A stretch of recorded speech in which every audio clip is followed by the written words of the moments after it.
Tem convidado aí na ponta da linha, viu, Paulo? A gente conversa agora sobre a situação do transporte público de BH em tempos de pandemia.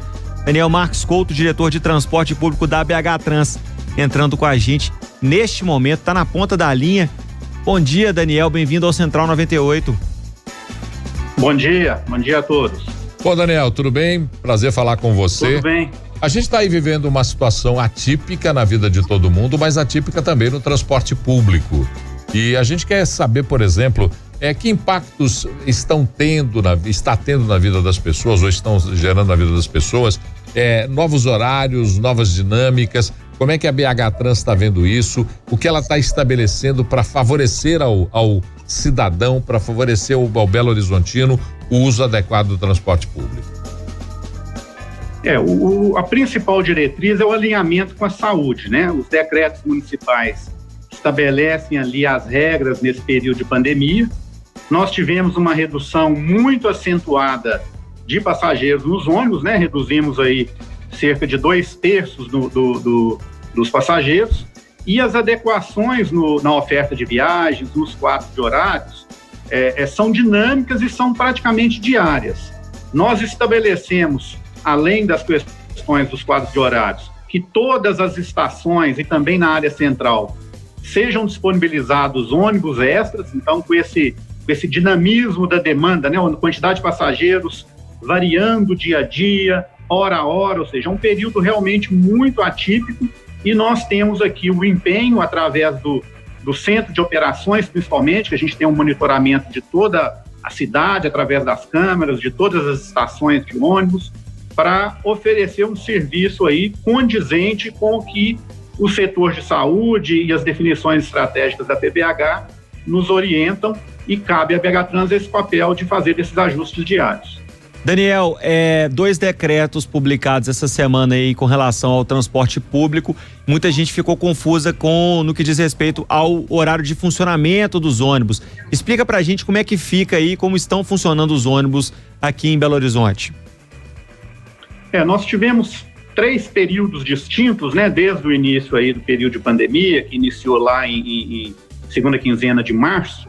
Então tivemos um primeiro período de fechamento, né, das pessoas mais em casa, depois uma segunda fase onde tiveram 2 aberturas de atividades econômicas, e agora essa fase novamente retornando à fase 0, né, de mais reclusão. Nesse período todo, tivemos um crescimento muito grande, mesmo depois da fase de fechamento, agora no último dia 29/6, tivemos uma manutenção quase das pessoas viajando. Então, reduziu aí em torno de 70 mil passageiros dia. Hoje estamos transportando 470 mil passageiros dia na cidade de Belo Horizonte nos dias úteis. E estes horários, essas adequações, visam exatamente ajustar aquilo que tem de passageiro. Então, se um setor abre, se um setor fecha, a gente tem que ter aquela atenção, aquela agilidade para fazer aquela adequação. Então, os decretos vigentes prevêem que nos dias úteis o sistema opere, né, tenha viagens aí nas linhas de 4 da manhã até meia-noite. No sábado da mesma forma, e aos domingos e feriados que tem esse ajuste aí definido no último decreto, no entrepico, exatamente pelo domingo possuir uma característica de viagens de lazer, de outros negócios. A gente sabe que tem muitas pessoas que trabalham, mas o objetivo da oferta do domingo é garantir para o setor essencial, ou para os setores essenciais, o transporte coletivo. Ô, Daniel, explicita pra gente como é que fica o horário nos domingos e feriados, então. Nos domingos e feriados, o sistema vai operar de 6 da manhã às 10 da manhã, e depois ele retorna de 16 horas, 4 da tarde, até 8 horas da noite. Então, são 2 faixas de 4 horas, que garante principalmente o período aí de trabalho do setor de saúde. Muita gente denunciou essa semana aqui no 98, Daniel, a questão do horário entre viagens. As viagens estavam muito espaçadas, passageiro falando com a gente que ficou mais de 1 hora esperando o ônibus. No decreto novo estipula-se aí 30, 40 minutos de intervalo entre viagens. Esse intervalo está sendo cumprido? Fala um pouco mais sobre isso com a gente. O intervalo é válido, o intervalo que é fiscalizado é o intervalo do decreto. Então, a BH Trans tem as equipes de fiscalização, a gente cobra, né, exige da empresa o cumprimento do decreto. Claro que pode ocorrer algumas viagens ou algum descumprimento, né, num dia ou outro. Então, a gente recebe as reclamações, a gente acompanha toda essa operação, todo esse cumprimento de intervalos, a gente acompanha em tempo real no centro de operações. A gente consegue saber, hora a hora, minuto a minuto, quais as linhas estão operando, quais os intervalos que estão sendo cumpridos. E, no caso, cabe à BH Trans, além de exigir da empresa a correção, as autuações naquilo que tiver recorrência, naquilo que for tiver em desacordo, né? Para garantir que as pessoas tenham, sim, as viagens dentro daquilo que está estabelecido, que é os limites agora ajustados aí com os demais órgãos da prefeitura. Ô Daniel, ontem conversando com pessoas ligadas à área de saúde e já observando o decreto novo com os ônibus nos sábados e domingos com horários especiais, alguns argumentaram que mesmo assim existem profissionais de saúde que saem além desse horário previsto. A BH Trans tem alguma observação nesse sentido? Porque a gente imagina, por exemplo, que aos sábados e domingos, claro, você pode fazer um esquema especial com os porteiros, com os vigilantes, com seguranças, mas os profissionais de saúde têm as escalas fixas. E alguns deles sairiam, de acordo com o que nos informaram, sairiam depois daquilo que está previsto no decreto. Como é que se faz nesse sentido? O que a BH Trans aconselha para esse profissional? Os turnos, né, oficiais da saúde, que a gente recebe essas informações da Secretaria de Saúde Municipal, a troca de turnos ocorre 7 da manhã e 19 horas. Então, o objetivo dessas duas faixas de 4 horas de operação, você garante o atendimento para essas duas faixas e os horários são estendidos até às 8 horas da noite. Então, mesmo que a pessoa não consiga, ele sai às 7, mas ele saiu às 7h10, às 7h30 ou até próximo ali de 8 horas, ele vai ter o transporte coletivo. E garantimos também que nas estações de integração, após as 21 horas, também tenha ônibus para aquelas pessoas. Agora, algumas exceções que porventura existam aí de algum hospital ou alguma clínica e tudo, podemos ajustar. A gente recebe sim as necessidades e fazemos ajustes. O que o decreto garante é o atendimento básico, o atendimento mínimo. Qualquer ajuste além daquilo, a gente faz e é implementado. Tanto que garantimos também, mesmo no domingo próximo agora, alguns ajustes extras, além daqueles horários, para fazer essa garantia de ninguém ficar atrás. E uma recomendação muito importante, assim, para a pessoa diminuir, né, ou minimizar o tempo de espera, é que ela use ou acesse os aplicativos gratuitos de informação dos horários dos ônibus, que eles estão disponíveis, tanto o Fio Mobile, que funciona no iOS e no Android, quanto o BH Bus+. Esses dois aplicativos dão a previsibilidade dos horários que os ônibus estão operando, tanto nos dias úteis, nos sábados e nos domingos. E lembrando que esse intervalo de 4 viagens no período da manhã, 4 viagens no período da tarde, similar inclusive ao que o metrô vem funcionando, ele só vale para o domingo. O sábado a operação é normal. Daniel, é bom até você repassar para o pessoal da técnica aí, da BH Trans, muita gente relatando aqui instabilidade no Fio Mobile, viu? Com muita diferença na previsão de horários. Acho que é uma coisa que precisa ser conferida aí para dar uma afinada. A gente recebendo muito feedback aí com relação ao Fio Mobile. Deixa eu falar com você com relação à fiscalização. A gente tem recebido muitas imagens aqui ao longo da programação de ônibus que têm circulado cheios, com pessoas de pé dentro dos veículos, que contraria aí determinação do decreto. Como é que fica? Como está a fiscalização da BH Trans e o que está sendo feito com os ônibus que estão sendo parados e constatadas as irregularidades? Toda a fiscalização da BH Trans, ela está trabalhando nas ações relacionadas à pandemia. Então, nós temos as blitz sanitárias, que tem um grupo de agentes trabalhando, e temos a fiscalização do transporte coletivo. Nós temos equipes nas estações, em todas as estações diariamente, equipes presenciais. Nós temos equipes presenciais em alguns pontos estratégicos da cidade, alguns cruzamentos onde tem uma quantidade grande de linhas de ônibus trafegando. A gente faz, inclusive, inspeções visuais. E temos toda uma tecnologia aplicada através do centro de operações que a gente verifica o cumprimento das viagens, a gente verifica, inclusive, o número de pessoas dentro dos ônibus, uma fiscalização para correções no dia seguinte, e todo o sistema de câmeras das estações também está sendo utilizado integralmente para verificar o carregamento dentro das estações, as pessoas nas filas, né, todas essas imagens que mostra aí nos canais de TV, nas mídias, a gente tem estas câmeras para poder fazer o monitoramento. E todo ônibus que é flagrado com a quantidade de pessoas além do estabelecido em decreto, relembrando aqui que são 5 pessoas no máximo de pé nos mini ônibus, 10 pessoas nos ônibus convencionais e 20 pessoas no ônibus articulado. É um número de passageiros em pé muito menor, claro, do que operava, né, na situação antes da pandemia.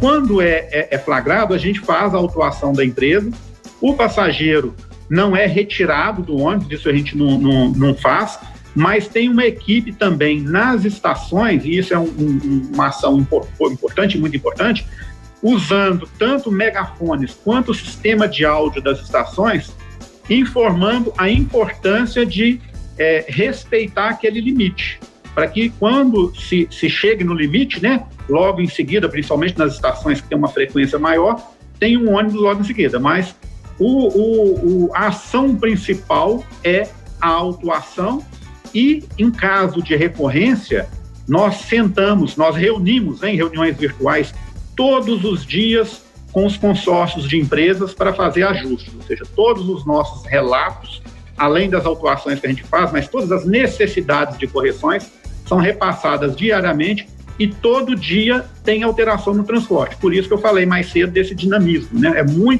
É muita alteração, e alteração, às vezes você opera de manhã com uma oferta, no pico da tarde você tem que ajustar. No dia seguinte, aquela oferta já precisa ser ajustada, porque tem um outro movimento. Apesar de uma estabilidade aí de atualmente 450 a 470 mil pessoas, talvez você tenha alguns pulsos aí de maior movimentação em algumas áreas da cidade. Daniel, as pessoas estão nos procurando quase que diariamente para falar desse assunto de lotação. E aí eu fico imaginando a situação do passageiro dentro do transporte coletivo. Quando ele se vê na situação, por exemplo, de perceber que há mais do que o número limite de passageiros em pé, perceber que há uma proximidade que é contrária ao isolamento que ele quer se dispor a fazer, como ele deve proceder, que caminhos ele segue se ele estiver dentro de um ônibus lotado agora nos ouvindo? A recomendação principal é registrar a reclamação com a gente, né? Nós não queremos ter dentro do ônibus, assim, não é uma orientação nossa, e longe de ser, que um passageiro que esteja incomodado, que ele esteja cumprindo todas as regras aí, usando a máscara, de distanciamento, na posição. Qualquer pessoa que estiver descumprindo, ele faz a reclamação para a BH Trans, a reclamação para a empresa ou a reclamação do próprio operador. A gente não recomenda fazer para o usuário que está descumprindo, que pode ter algum atrito maior. E a gente, de posse dessas reclamações, a gente toma as medidas. Nós estamos com pessoas, os nossos agentes, sim, quando ele percebe alguém que está sem máscara, que felizmente eu acho que a população de Belo Horizonte, no transporte coletivo, ela já está assim, quase próximo de 100% de atendimento do uso da máscara. As pessoas estão se conscientizando, e é uma medida muito importante. A higienização dos veículos é outra que a gente exige diariamente das empresas e ao final de cada viagem. Então tem as equipes volantes que vão dentro do ônibus, faz a limpeza para garantir que o meio de transporte coletivo, né, que é o ônibus, que em muitos casos é o único disponível para grande parte da população, ele não seja um vetor de contaminação. Então as pessoas que perceberem que tem mais gente do que o definido, ou que tem alguém usando máscara, ou que tem alguém tomando alguma atitude, a gente faz, inclusive, quando é uma coisa mais séria ou alguma atitude recorrente, a gente analisa as imagens do ônibus para ver se tem alguma ação nova nossa, se tem alguma conivência do próprio operador, alguma medida diferente que a gente pode implementar. Nós estamos em contato permanente com a indústria, buscando algumas soluções de higienização dos veículos, algumas soluções mais modernas. Ontem mesmo teve uma empresa grande do Rio Grande do Sul apresentando várias medidas novas que estão sendo desenvolvidas.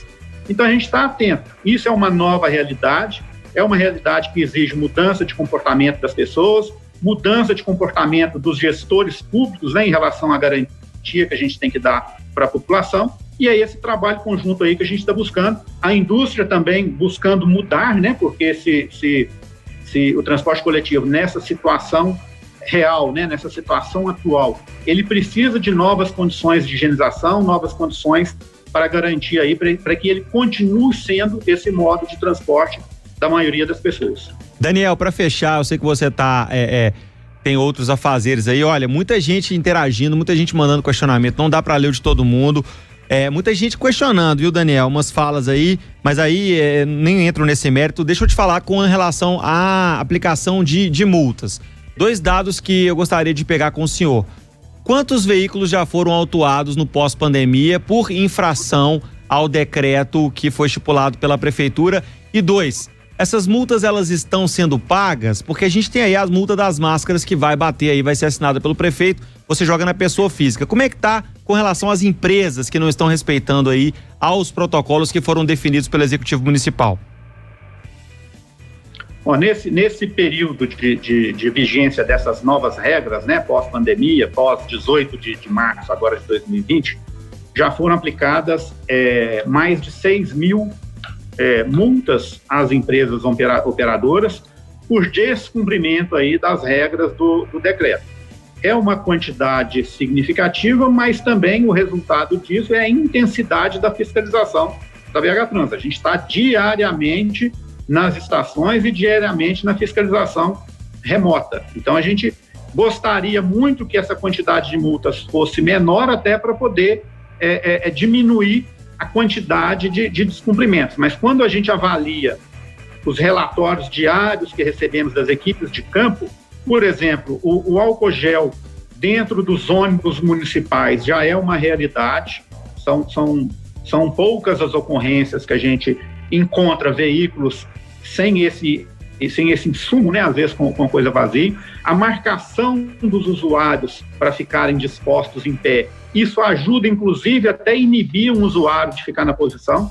A gente está intensificando aí as mensagens educativas, a questão que eu falei mais cedo, da utilização da tecnologia, dos aplicativos, que você ressaltou aí alguns problemas que a gente vai correr atrás, para poder minimizar, garantir que as pessoas façam essa viagem. Agora, a gente sabe que pode ocorrer problemas, não tem dúvida que pode ocorrer. A gente está numa situação completamente atípica, é um regime quase que de guerra, né? A gente precisa vencer aí, e o inimigo, como dizer, é o vírus. Então a gente tem que garantir e fazer tudo aquilo que for possível, ou até o quase que o impossível, para poder garantir essas medidas e os decretos que foram tão bem discutidos, elaborados aí e que estão vigentes. Daniel, só para frisar, realmente repetir, 6 mil multas, mais de 6 mil, você falou, já foram aplicadas aí.